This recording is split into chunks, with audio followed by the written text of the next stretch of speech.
Let's set our Windows 10 desktop to have a quick launch just like Windows XP and Vista. First thing you do, go over to your taskbar, right click, go up to toolbar, and go up to new toolbar.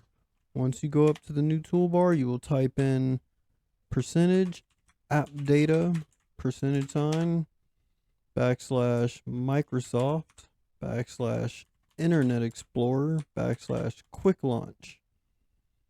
Once you have that, you can go ahead to the folder and click select folder. Now you will see the quick launch area over here on the right side of your screen. You can right click and unlock the taskbar.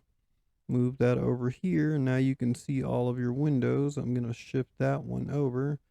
So now you can see the name of everything. You can right click on there and remove the title. Right click on there again, remove text, and now you just have your icons. You can drag them in to where you want them to be.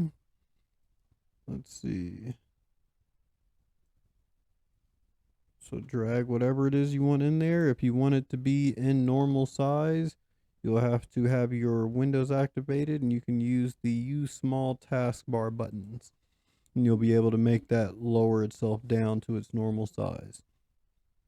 Hope that helps. If you learned something, click like, hit subscribe, share this with others. Thanks.